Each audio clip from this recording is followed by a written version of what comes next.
추리 논증 막판 10점 올리기 파이널 특강 3편 수리, 과학, 실험, 법조문, 적용 파트. 첫 번째 포인트입니다. 출제자의 최애 함정인데요. 가짜 변수에 속지 마라. 여러분들 추리 논증에서 과학 실험 문제가 나오면 일단 변수와 결과부터 찾으세요. 사실 실험 문제에서 오답 유형은 뻔합니다. 교묘하게 변수를 추가하여 오답 선지로 만드는 거죠. 그럴싸해 보이지만 여기서 절대 낚이면 안 됩니다. 제시문에서 실험 결과 식물의 성장 속도는 비료의 종류에 따라 유의미한 차이를 보였다. 그런데 선택지가 이렇게 나오는 거예요. 비료를 준 연구자의 숙련도 역시 식물 성장 속도에 영향을 미쳤을 것이다. 제시문에서 확인된 변수가 뭐죠? 비료의 종류입니다. 이렇게 독립변수가 하나만 나와 있는데 갑자기 선택지에서 연구자의 숙련도를 끼워 넣고 있죠. 물론 현실에서는 영향이 있을 수도 있지만 이 실험이 검증한 것은 비료의 종류와 식물 성장 속도 간의 관계이지 연구자의 숙련도란 얘기는 한 적이 없습니다. 즉 실험이 다룬 변수도 아닌데 그럴듯한 가짜 변수를 끼워 넣는 거죠. 그래서 저는 과학 실험 문제가 나오면 노란 형광펜으로 하도 이런 함정이 나오니까 변수에 노란색 형광펜으로 밑줄을 쳤습니다. 이런 식으로 교묘하게 변수를 추가한 오답 함정 절대 낚이시면 안 된다. 두 번째, 만약에 문제에서 변수가 2개씩 짝지어 나온다? 그때는 확실하게 변수 하나하나 슬래시로 끊어내고 결정적인 변수 한 개가 무엇인지 악착같이 판단을 해야 됩니다. 선생님 잘 와닿지 않는데요? 변수가 2개인 케이스, 예를 들어서 촉각이 변수 1이고 온도가 변수 2이고 여기서 느낌 여부가 결과라고 한다면 왼쪽 다리를 얼음으로 문지르자 만지고 있다는 느낌이 있다 라는 문장이 나옵니다. 이때 충분히 헷갈릴 수 있어요. 충분히. 얼음이라는 게 약간 임팩트가 세다 보니까 얼음으로 문지른다고? 그러면 결과는 온도겠네? 라고 판단하면 오답이 되는 거예요. 이렇게 변수가 여러 개 나올 때는 확실하게 변수 하나하나 슬래시로 끊고 결정적인 변수 한 개가 무엇인지 제대로 찾아야 됩니다. 왼쪽 다리를 얼음으로 문지르니까 만지고 있다는 느낌이 있다라고 하고 있습니다. 즉 변수가 뭐가 있죠? 얼음이라는 온도 변수와 문지르자 만지고 있다는 촉각 변수 이렇게 2개가 있습니다. 여기서 결정적인 변수는 뭐예요? 차갑다는 게 아니라 문지르자 만지고 있다는 느낌이 있다는 거죠. 즉 여기서는 문지르는 촉각이 결정적인 변수겠다. 즉 이렇게 가짜 변수에 속지 마라. 실험 문제가 나오면 노란색 형광펜으로 변수, 결과를 찾아서 밑줄을 그으세요. 두 번째, 계산부터 달려들지 않는 노련함. 수리출이나 계산 선지가 보이면 일단 멀리서 한번 쑥 훑어보세요. 실제 시험에서는 계산 없이 문맥과 일치, 불일치, 속어법만으로도 정답이 나오는 경우가 굉장히 많습니다. 따라서 계산이 더럽고 복잡한 선지는 일단 맨 마지막 순위로 밀어주세요. 예를 들어서 문제에서 갑, 을, 병 중 단 한 명만 범인이다. 갑이 범인일 확률은 0.3, 을이 범인일 확률은 0.4, 병이 범인일 확률은 0.3이다. 병이 용의자에서 제외되면 갑, 을의 확률은 각각 얼마가 되는가? 라는 문제가 있었는데요. 많은 수험생들이 바로 확률 계산부터 시작하려고 달려들었습니다. 하지만 먼저 구조를 보니까 병이 용의사에서 제외된다고 했기 때문에 병을 제외하면 갑과 을만 남겠죠. 그러면 병이 용의자에서 제외됐다는 그 사실만으로도 갑과 을의 확률은 100%가 되겠네? 라는 것을 알 수 있습니다. 이 사실만으로도 상당수 선지는 계산 없이도 제거할 수 있게 나왔었습니다. 제 유튜브 쇼츠에도 계산부터 달려들지 마라, 계산 없이도 문제가 풀린다라는 쇼츠가 굉장히 많이 올라가 있는데요. 출제자는 일부러 소수점, 백분율, 확률, 복잡한 숫자 이런 것들을 잔뜩 던져놓고요. 수험생들이 숫자에 겁먹고 계산에 빠져들어서 시간을 다 잡아먹기를 기대하고 있습니다. 하지만 정답은 의외로 계산식이 아니라 문장 구조에 숨어있는 경우가 많습니다. 복잡한 계산 선지는 맨 뒤로 미루자. 추리 논증에서 제일 중요한 덕목은 시간 관리니까. 포인트 3. 값과 차이를 구별하라. 추리 논증에서 수치가 나오면 가장 먼저 확인하세요. 지금 문제는 값 자체를 비교하는 거야? 아니면 값들의 차이를 비교하는 거야? 출제자는 이 둘을 교묘하게 섞여서 오답을 만듭니다. 제가 2개 설명드릴게요. 첫 번째, 확률과 수는 같지 않다. A 집단에서 합격 확률이 80%였고요. B 집단에서의 합격 확률은 60%라고 가정하도록 하겠습니다. 자, 이 정보를 보고 그럼 A 집단의 합격자 수가 더 많겠네 라고 말할 수 있을까요? 정답은 알 수 없다죠. A 집단은 10명이고 B 집단은 1만 명일 수도 있기 때문입니다.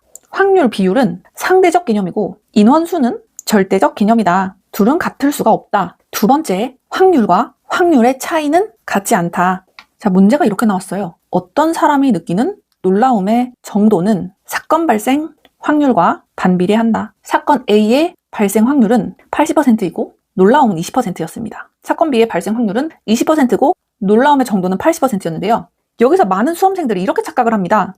놀라움과 확률은 반비례하니까 발생 확률의 차이와 놀라움의 차이도 반비례겠네? 하지만 아닙니다. 확률이 감소한 만큼 놀라움은 증가합니다. 즉, 확률 자체와 놀라움은 반비례 관계이지만 확률의 차이와 놀라움의 차이는 같은 방향으로 움직인다. 여러분들, 출제자는 계속 비율과 수, 또 확률과 확률의 차이를 계속 섞어 놓습니다. 그래서 80%가 더 크니까 사람 수도 더 많겠네 라고 하거나 반비례 차이니까 결과도 반비례겠네 라고 하면서 실수를 유도하는데요.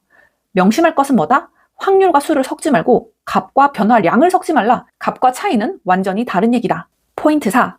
비율이 크다고 수가 큰 건 아니다. 퍼센트나 비율이 등장하면 즉시 전체 규모가 같은가를 확인하세요. 전체 집단의 크기를 모른다면 비율만으로 실제 수량을 비교할 수 없습니다. 출제자는 바로 이 점을 노립니다. 전체 집단의 크기를 모르면 비율만으로 수량 비교는 불가능하다.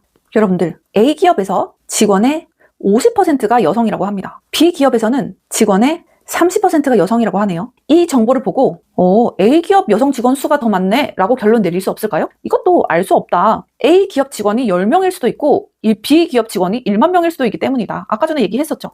A기업은 평균 연봉 상위 10%의 연봉이 더 높다. B기업은 평균 연봉 상위 20% 연봉이 더 높다. 이 정보만으로 그러면 A기업 직원이 B기업 직원보다 연봉이 더 높네 라고 결론 내릴 수 있을까요? 없다는 거죠. 비율 정보와 일부 순위 정보만으로는 전체 직원들의 연봉 수준을 알 수 없기 때문입니다. 수험생들은 비율이 크면 또 순위가 높으면 퍼센트가 높으면 자동으로 실제 수도 더 많겠네 라고 착각할 수 있습니다. 하지만 전체 규모를 모른다면 그런 결론은 절대 내릴 수 없다.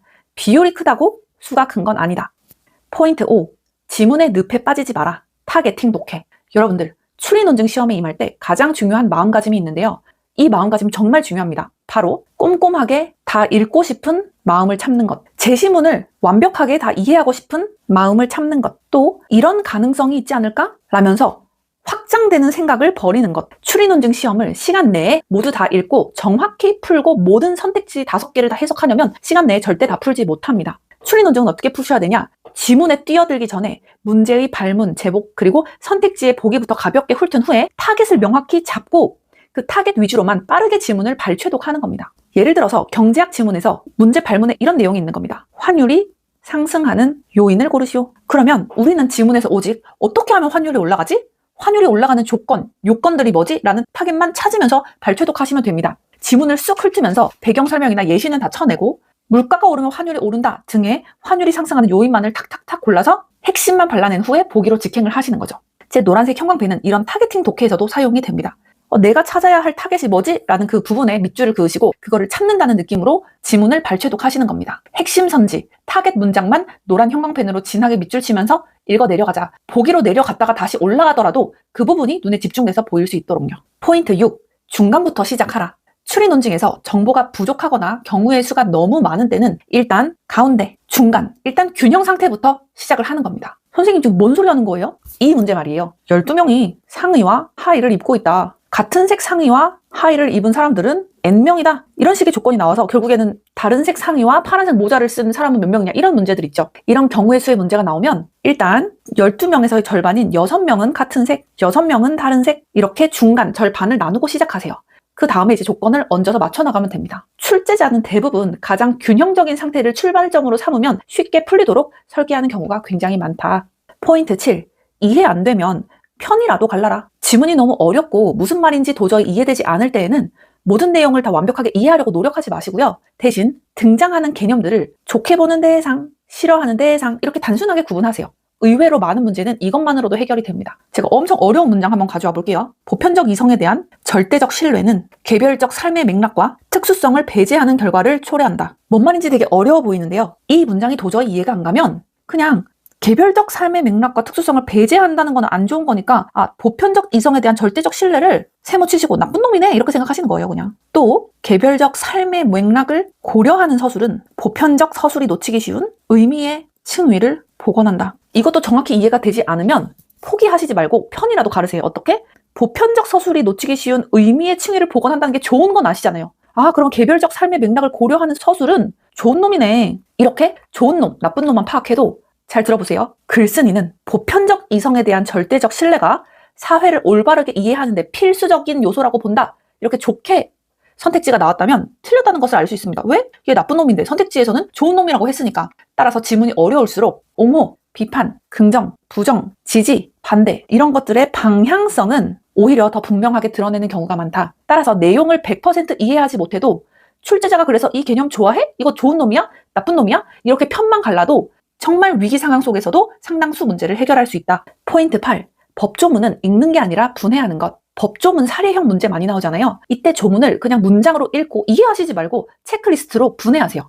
법조문을 보면 자동으로 주체 끊고, 대상 끊고, 조건 끊고, 조건에 당연히 1, 2, 3 이렇게 넘버링 하시고, 기간, 숫자. 예를 들어서 조문이 공무원은 재직 중에 체크하시고 기계적으로 표시하는 습관을 들여야 됩니다. 취득한 비밀은 퇴직 후에도 누설하여서는 아니 된다. 다만 법률에 특별한 규정이 있는 경우에는 그러하지 아니하다. 이런 조문이 있다면 조문을 읽자마자 슬래시로 바로바로 번외를 해줘야 된다. 공무원은 주체, 재직 중 취득한 비밀이 대상이죠. 그리고 세 번째 원칙이 뭐다? 퇴직 후에도 누설해서는 안 된다. 아까 원칙입니다. 원칙. 하지만 법률에 특별한 규정이 있는 경우에는 예외적으로 그러하지 아니하다. 이렇게 조문이 위에서 나온다면 사례로 퇴직한 공무원 갑이 법률상 공개가 허용된 정보를 공개했다. 이때 생각보다 많은 수험생들이 비밀 누설 금지인데? 라고 하면서 바로 오답을 고르는데요. 하지만 실제 다만이라는 예외 조건이 있었죠.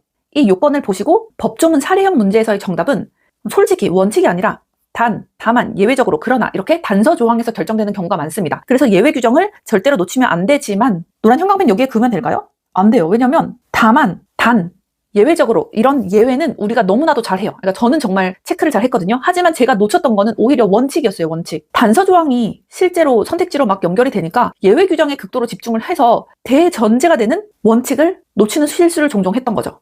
따라서 본인도 예외를 보느라 대전제가 되는 원칙을 깜빡하는 실수를 한다라고 하시면 원칙에 오히려 노란색 밑줄을 그어서 실수를 원천적으로 막아야 된다. 포인트 9. 단순 재진술과 실제 타령은 무조건 무관이다. 제시문에서 다룬 내용을 그냥 단어만 바꿔서 똑같이 다시 말한 단순 재진술 선지는 논증과 무관합니다. 또한 실제로는 어떻다더라, 실제 다른 사례도 관찰되더라 와 같은 현실 타령을 하는 선지 역시도 논증 구조를 흔들 수 없는 무관 선택지입니다. 실제 기출에서는 어떻게 나와요, 선생님? 위약을 먹은 환자 집단의 알레르기 증상이 실제 완화되었다 라는 선택지가 있다고 해봅시다. 이 증상이 실제 완화되었다고 해서 어떤 논증이 약화되거나 강화될까요? 논리에는 아무 영향이 없습니다. 또 지구에 행성이 충돌할 가능성이 실제로 없다고 밝혀졌다. 실제로 없다고 밝혀지더라도 추론 과정의 논리에 영향이 있을까요? 없습니다. 단순 재진술과 실제 타령은 뭐다? 무조건 무관이다. 약화되거나 강화되지 않는다. 3강에서의 마지막 포인트입니다. 출제자의 최애 함정, 순서와 인과관계 뒤집기. 추리논증 출제자들이 가장 노골적으로 파놓는 함정은 바로 순서와 인과관계 뒤집는 것입니다. 이거는 실험, 생물 지문뿐만 아니라 수상적 지문, 법률 지문 등 모든 영역에서 공통적으로 쓰이는 단골 기법이죠. 따라서 아예 독해를 할 때 습관적으로 체크하는 것을 추천드립니다. 첫 번째로 지문에서 순서나 인과를 나타내는 단서들을 마주하면 반드시 문장 위에 직관적으로 화살표를 그리며 시각화하자. 두 번째, 과학 지문에서 특히 생물에서는 분비 메커니즘이 나오죠. 무언가가 분비되는 조건이 나오면 어디서 무엇이 분비되어 어디로 가는지를 확실하게 매칭해서 이것도 화살표로 연결해두자. 그리고 제가 이걸 가져온 이유가 지금부터예요. 자, 이렇게 변수들이 인과적으로 흘러들어가는 지문을 흔들거나 약화하고 싶을 때 출제자가 선지를 구성하는 방법은 오직 두 가지뿐입니다. 자, 이 원리를 역으로 기억하고 있으면 매력적인 오답을 쉽게 골라낼 수 있겠죠. 자, 이 흐름을 약화하는 두 가지 원리. 첫 번째, 중간 연결고리 끊기. 이렇게 A, B, C로 가고 있던 연결고리가 있었다면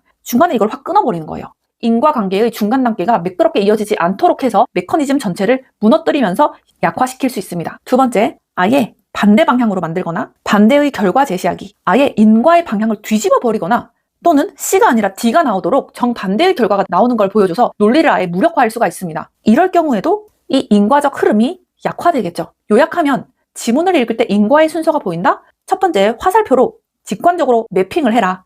두 번째, 문제를 풀 때는 연결고리가 끊겼거나 방향이 뒤집혀지진 않았는지 기계적으로 확인해라. 여러분들 3강까지 들어주시느라 고생 많으셨고요. 그 다음 4강에서는 남들이 미련하게 지문의 늪에서 헤맬 때 우리는 출제자의 머리 위에서 선택지를 어떻게 가지고 놀지 시험장에 10분을 벌어다줄 선택지 격파 기술에 대해서 설명드리도록 하겠습니다. 네, 4강 꼭 들어주세요. 바로 오세요.